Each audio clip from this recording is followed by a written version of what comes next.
Hey everyone, it's Lynn. Happy Friday. I hope you've all had a really wonderful week. So glad that the work week is over.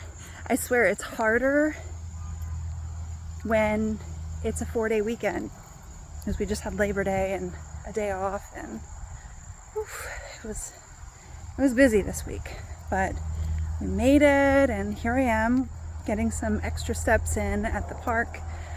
I couldn't pull myself away from my desk very much today, so here I am. And I was just thinking, fall's here. We're in September. Summer is like almost over, which makes me sad. I am a summer girl. Love the heat, love the sun, love all things outdoors, but it's almost over. And I haven't done any kind of videos in a long time. So I thought I would just do a quick one here, hopefully quick. They tend to turn out a little long, so here we go. So in June, we did Father's Day camping, which has been a long-standing tradition for like the last 18 years, I guess, when my godson was born. We went to a KOA this year instead of a state park because I said, well, I'd really like flushing toilets and like maybe a shower. So we went there. It was a really small site. It was hard to fit 2 tents on, and it poured like torrential downpour. My tent got a little bit of water in it, so it was a little uncomfortable, so we decided to go home. The partner family that we always go with, they got a lot of rain in their tent, so they like also went home, and I felt really bad for them because they really had to clean out a mess inside their tent before they had to leave. So that was June. And I don't know what else we did. I think we went up to one of the amusement parks in June. July was pretty busy. I went to my first ever adult Girl Scout camping weekends. It was just a whole bunch of adult leaders or adult alumni coming together for a weekend. I learned how to do basket weaving, which was really cool. I'm hoping I could like retain those skills and maybe try again, because I have a yucca plant. Well, I have lots of yucca plants actually in my yard that just keep growing and growing. They spread like wildfire. But I was reading that Native Americans have traditionally used that plant for baskets. So I'm gonna try it out, I think. Something cool to try. I also went on a girls' camping weekend. We rented, it turned out to be like a mobile home that was on the property of a vineyard up in the upstate Pennsylvania area. We went to a state park that had lots and lots of waterfalls. It was called Ricketts Glen State Park. Check it out, man. It is gorgeous. We only did about a quarter of the trail. My knee was killing me. My friend's shoulder was killing her. But I still hit like 25,000 steps by the end of the day. It was a lot, but so much fun. And we said that we're gonna like try to get together every month to do something, whether it's like just a walk or maybe a craft day or something fun, because as adults, as an adult woman, mother, I don't know about you guys, but I don't make time for my friendships and my own stuff, and I think it's important. So I'm trying to do that. Work in progress. We did not get together in August. August was crazy. Also in July, we went to Sandy Hook Beach in New Jersey. It is a state park also. It's really inexpensive to get on. You pay, I think it was like $20 for the carload of people, and that was it for the day. It's a family favorite. I've been going there since my husband and I were dating. And my son who passed away loved it there. So always brings fond memories of my son when I'm there. And all my kids when they were young. So that was July. I feel like I'm missing something there, but there was a lot of things back to back. Anyway, August was pretty busy too. We did go to the amusement park again. I had off for an entire week, which I don't usually take a week off in the summer. It was like so good. I had like one day that I stayed home and cleaned and like did organizing, and the next day I think I had to take my dad somewhere.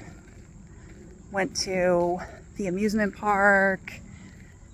We went to New York City on August 21st, which was International Fentanyl Awareness Day. There were two different groups that were there. Number one was Facing Fentanyl. It is a group that spreads awareness, trying to make changes. They actually had on the TRX bar in Times Square an entire hour devoted to pictures of people who have passed away because of fentanyl. They had like flashing statistics just for an entire hour. They had like the New York City Department of Health there. I heard there were supposed to be some congressmen or senators. I don't think they actually showed up, but there were like a couple of speakers, and then we call them banners in the community. It's just basically big posters, probably like 6 or 7 feet tall, that have pictures of all the people whose family have reported them as passed away from fentanyl, with their picture, and usually their birthday and their death day. So they had that there. And then after that, we went to St. Patrick's Cathedral. There was another organization there called the Black Poster Project, and they have black posters with people's pictures, and they have like a little synopsis about the person. And there's probably about 1,000 posters there. It was a beautiful memorial tribute. And, reading some of the things that people said about their loved one, like, these are humans. They didn't want to be addicts. Some of them that died weren't even addicts. Like, some people thought they were getting a Percocet and got fentanyl, because that's kind of the way of the black market drug scene these days. I've gotten quite an education since my son has died, but it was beautiful. And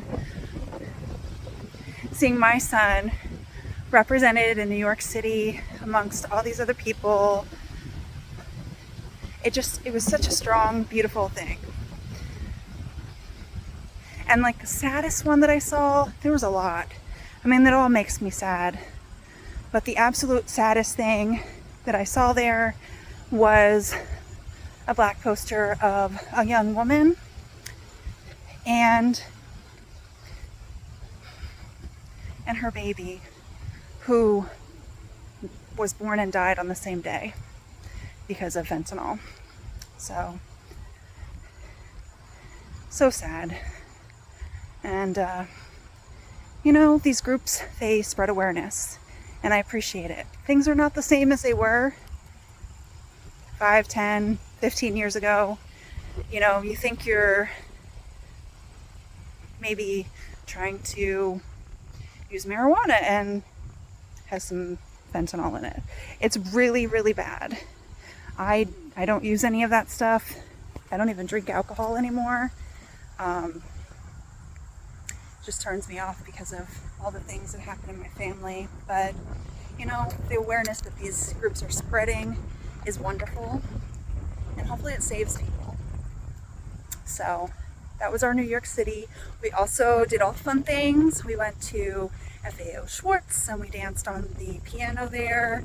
We went to the Nintendo store. We went to the Harry Potter store. We went to the Girl Scouts USA store. It was a really, really cool time. We rode the subway and the train, and it was another one of those days. I think it was like 26,700 and change in steps for the day. My feet were on fire when I was done. So, good experience though. We also went to our state capitol, and we went to Overdose Awareness Day. They did it the Friday beforehand, and I actually volunteered for the first time with one of the organizations that was there, just kind of handing out papers and handing out the freebies, registering people, and it was cool. And said my son's name on the steps of the Capitol building, and it was very powerful, and it doesn't get easier. It does not get easier. My son's been gone for 2.25 years, and I don't know, it's hard. So that was that. There was a local event on actual Overdose Awareness Day, which is August 31st. I could not be there because my youngest son and his fiance are having a baby, and they had a gender reveal party. So we have a new baby coming into our family this winter. Very exciting. So that was our August. We were all over the place, had a great time, trying to do fun things and meaningful things and spread the awareness, but try to kind of live life as well. So I'm hoping the fall will be great. We'll see. Gotta be hopeful, right? So we have some events that are for awareness coming in September and October, and probably head out to those. So anyway, I got people walking up behind me, so I'm gonna end this today. I hope y'all have a great day. Bye.